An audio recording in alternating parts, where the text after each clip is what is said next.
Smash Bros Ultimate is my favourite game on the Nintendo Switch, and it's definitely the game I've spent the most hours into. But with the release of Sora and a few non-gameplay patches afterwards, Smash Ultimate has finally been put to rest. With Sakurai now developing Kirby Air Riders, I assume that Nintendo will not want to bring back Sakurai to make another Smash Bros game. After all, he and his team poured blood, sweat and tears to create this game that we know today. However, those sales numbers are looking mighty fine. So, I'd assume Nintendo would want to start development on an expanded port for the Switch 2, a Smash Ultimate Deluxe if you will. Would I want this? Not particularly, but I do not know how they would be able to top this game. So, what I think they would do is release another 11 fighter ballads, including 11 more fighters, stages, and accompanied by music tracks related to those games' series and spirits. But honestly, who cares about spirits? Do I think some of these fighters would make the cut? Well, I do have a good mix of likely fighters, but also some that would be extremely unlikely. The only rules I need to add is that said character needs to hail from a video game, and assist trophies will stay as assist trophies. We've seen characters get upgraded from assist to actual fighters, but I do not envision them doing so in the same game. But let's not waste any more time.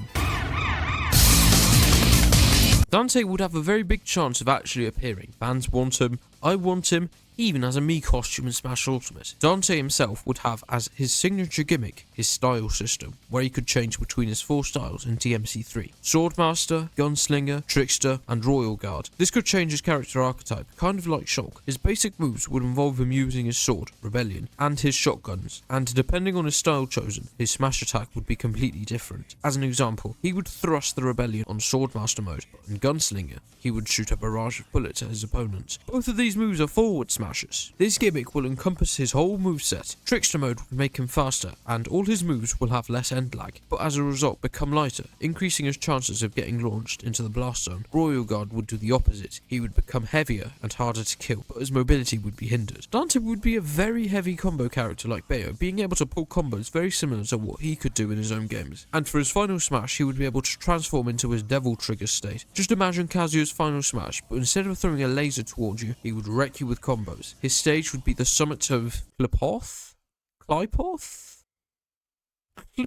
where it would act as a final destination stage, but with walls that reach the blast zone. And there could be a very small chance of seeing Virgil in the background, and he might attack you if he feels inclined to do so. And yes, he's going to sit on that plastic chair. And these would be the songs I would like to see included. If they're just ripped from the game, that's fine. They're very good songs, but if they made remixes of these songs, I would love it.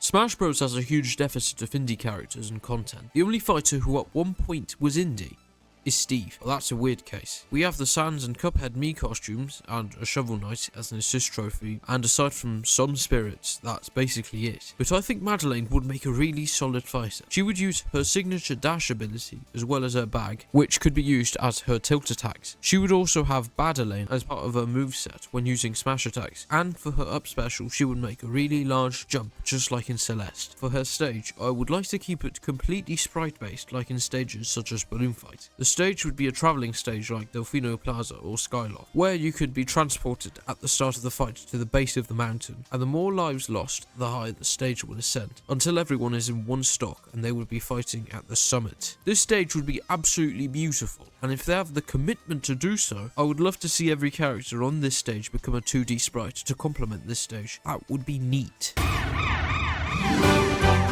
I feel Kirby's lacking a bit in the character department. The last one was King Dedede in Brawl. 17 years ago, Jesus Christ. Come on, just give Bandana D his rightful spot on the roster. He could launch spears as his neutral special. His up special would make him be able to fly around with his spear. His jab could be quick stabbed with his spear. Lots of spears going on. But he also would be able to use his umbrella for a few smash attacks. And for his final smash, I'd like to see him command several Kirby enemies to attack his opponents in a similar manner to Dedede's final smash back in Super Smash Bros. Brawl. It could be a controllable final smash or a simple cutscene. It could go both ways. This would also be a good excuse to remake Kirby content from 2004 onwards, because the vast majority of remixes and stages are from pre-Kirby and the Amazing Mirror, which was the final Kirby game Sakurai had any involvement with until now. I would give him a stage based on Kirby and the Forgotten Land, specifically World 1 in the Abandoned City. And just to be nice, we need at least some of these remixes on screen, or at a minimum just rip the original ones and stick them here. Ryden? No, not that Ryden, you Nom. will be the second hack and slash fighter alongside Dante, and every single move will come from Metal Gear Rising. Yeah, that game where this voice line comes from. Like the good old days after 9/11. Some concept I'd like to see Ryden use is being the only character who can jab and move at the same time, but for most of his tilts he will use his high frequency blade, and he will be able to combo with them, as well as to paralyze his opponents. And some of the weapons I'd like to see him use is the very powerful scissors used by Sundowner, which could do a mega load of damage, as well as shield break. Mistral's whip, which could be used as a grapple recovery as well as an attack, and he will be able to run on walls, and whenever he receives enough damage he will use his Ripper mode, similar to how Sephiroth's comeback mechanic works. And for the music, however, put literally every single boss theme in this game and I will die happy. His stage could be the World Marshal HQ heliport where the Sundowner fight took place. Maybe we can use the helicopters in this stage as platforms and obstacles that launch missiles to the fighters, and for his final smash he will trap his opponent into a Metal Gear ray and then absolutely tear it to shreds like in the first boss fight of this game. Super Smash Bros has increased the number of shotos by a lot, but how about we add another? Mortal Kombat is probably the most popular traditional fighting game out there and is way too big of a franchise to be left alone with absolutely zero representation. Scorpion will have directional inputs, which means he will be able to combo between tilt attacks and special attacks. Scorpion would have to incorporate his tether moves as his grabs and his recovery, and use his fire powers as part of his moveset. And for his final smash, it would need to be a fatality move. It's a classic! But unfortunately, because of Mortal Kombat, you know, that it would be a bit impossible to implement a true fatality with all its violence into a party game, so they would have to tweak most of his moves and not show much blood, if any. But it wouldn't be impossible. We've seen Mortal Kombat games with zero blood, and we've got characters like Joker and Bayo who both hail from games with a mature rating. So Scorpion isn't out of the picture just yet. This fatality over here is not too violent and would fit Smash Bros. For his stage, it would have to be the aptly titled The Courtyard, which would act very similar to how King of Fighters Stadium works, but with an increase in gravity, meaning characters will struggle to move in the air and will have to kill from the sides of the stage. But do you know what we need? The main Mortal Kombat theme? It's obligatory. If it wasn't there, it would be a crime. It has to be included in this trailer. And also these songs, they have the potential for having some crazy good remixes done on them. I'm actually really excited to see if this actually is going to happen.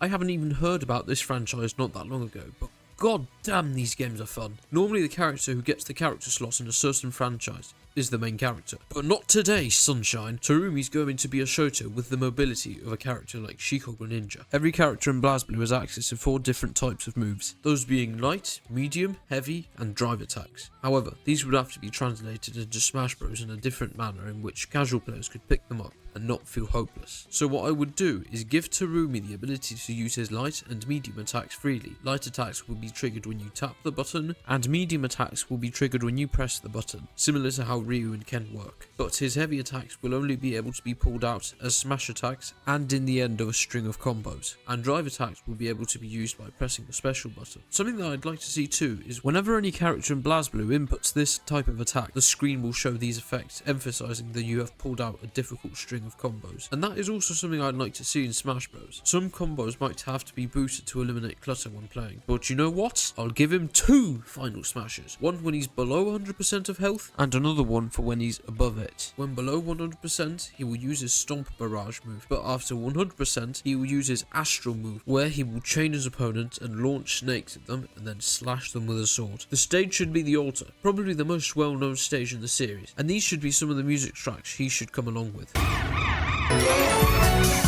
ChibiRobo, you poor soul. So if you didn't know, Nintendo has never been particularly kind towards this franchise, and after ChibiRobo's last outing on the 3DS, he only appeared in this game as a spirit and a Mii costume. But what if Nintendo resurrected the little dude from the grave and designed a moveset true to his, well, I was going to say character, but he's not much of one. His main weapon he would use in combat would be his cable attached to his back. In his games, he would need power in order to not die. In Smash, I'd translate this by making him more strong depending on how much battery he has. His up special could use those heli-carriers he uses in ChibiRobo Ziplash, as well as his skateboard as his side special. For his neutral special, he can spawn one out of several objects he could use in a typical household, like a toothbrush, and he would throw them at his opponents. And his down special would spawn one of those orange outlet and would cause major electric damage to anyone caught on it. His final smash would have to be him turning into a giant ChibiRobo, and it would punch everyone caught in his hurt box. This would act as an apology for Ziplash, and kind of like a redemption for the little guy. Also, remember how the Smash 64 intro had someone playing with his plushes on a desk, and then the plushie would become sentient? Well, what if the desk itself was a stage? There's plenty of desks in ChibiRobo. Wouldn't that be cool?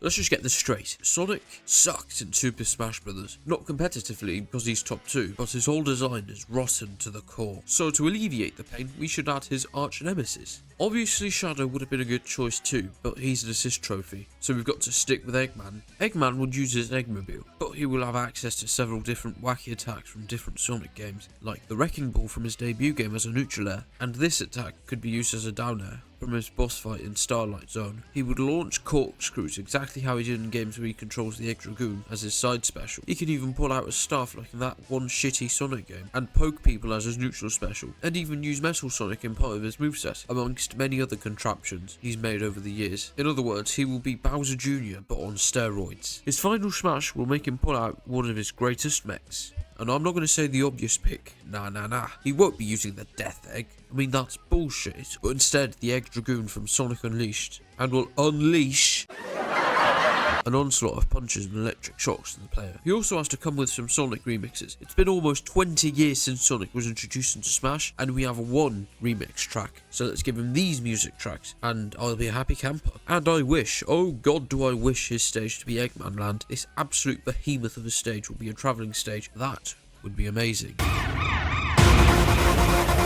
Marvel vs. Capcom 3 brought itself lots of out of left field character picks for a fighting game. Frank West, Beautiful Joe, Shuma Gorath, Amaterasu, just to name a few. But the best WTF pick is Phoenix Wright, the Ace Attorney himself. His moveset will be heavily inspired from the one from MVC3, and his main gimmick will be his objection status, where when finding throughout the match 3 pieces of evidence, such as a plant or some other mundane object, have to be found in order to activate it. And after doing so, all his moves become significantly more disjointed, making them have a large hitbox in which he'll be able to combo more easily said moves. He will also be able to use Maya. That sounded extremely wrong, I'm sorry. He will also be protected by Maya from incoming moves with her shield. Yeah, that's a way better way to phrase that. And his final smash has to be him sending his opponent to a court case and obliterate them, verbally that is. It's so that his moveset has been almost translated perfectly into Smash via this mod. And also, shout out to every other modder who has managed to add the previous and following characters on the list. You guys are legends. You want this guy, right? Right? I feel like we have a very well-rounded Mario cast in Super Smash Bros, and I personally feel like we should leave it that way. But this character has been asked for such a long time by so many people over the years that it's no longer a fact of if this character is going to appear in Smash Bros, rather it's when is this character going to appear in Smash Bros. Gino will have a wide arsenal of magic and artillery based moves at his disposal. His Gino Blast could be used as an up smash, his Gino Flash, which has nothing to do with real life flashing, can be used as a neutral B, his Gino Whirl can be used as a side B, his Gino Beam could be used as a side smash, and so on and so forth. For his final smash, I would give him his triple move, Shooting Star Shot, but in this game he won't need anyone's help to do such move onto his opponents. He'll basically shoot lots of stars onto his opponents. His stage will be a very curious pick. It will be Bowser's Castle. You'll be able to jump in between 3 surfaces, but halfway through the match, the sword will land on top of the center platform, but will only be in the background. Why hasn't there been a dedicated Bowser's Castle stage in Smash Bros? Don't ask me why, but that should have happened already, a long time ago. And the remixed music tracks, some will be from Super Mario RPG itself, but others will come from other Mario RPGs like Superstar Saga, The Thousand Year Door, Super, Bowser's Inside Story, and Brothership. With the exception of Celeste, I at least have some prior knowledge from most fighters, or have even played their games of origin in order to give some suggestions on how their moveset might function. But I have never played a Halo game in my life, so please excuse me if I sound like a bit of a novice when I explain all my points. But anyways, here we go. Master Chief will have access to several different guns, which can be interchanged by pressing down B, and there will be lots of guns, tons of guns, loads of guns, continent-worth amount of guns, which can be used for all his tilt and animations when inputting a launch damage after pummeling his opponents. His neutral special will be a counter, as he will pull out a bubble shield, which can reflect any projectile and will stun enemies who might hit the bubble. His side special will make him pull out a rocket launcher and will cause severe damage to anyone caught in the blast. His up special will make him pull out a jetpack, and he will have full control of his movements for a short while. He can pull out any move he wants in the air as long as he has enough fuel, and for his final smash he will spawn a buggy, and if he hits anyone in that blast radius he will drive the buggy around the space colony and will have his opponent strapped into his buggy's bonnet or hood. It will be a reference to Halo 3's final mission, the Warthog Run. Master Chief will hit as many obstacles to deal as much damage to his opponent, and when Master Chief reaches HQ he will drop his opponent into the exploding planet below. It was an extremely hard task to pick a stage for Chief, but in the end I went with Pillar of Autumn, but here the fighters will be on top of the spaceship, and in the background the halo will be visible. And for the music tracks I will give him these. I don't have much knowledge about Halo, so I don't know if these songs represent Halo in the best way, but just take note I did my research and chose the ones that I personally liked the most per game. Now that you have heard me yap for 15 minutes straight, what are your thoughts? In general, is there going to be a new Smash game in the works? And if so, what characters will show up in the next Smash game? Please feel free to write it down in the comments. And if you've made it this far into the video, I just want to say thank you. And if we hit the 1,000 miles sub goal, I will dedicate a video on an almost hour-long analysis video on Smash Bros.'s best mode. That's right. Subspace Emissary is coming. But anyways, I'm head out.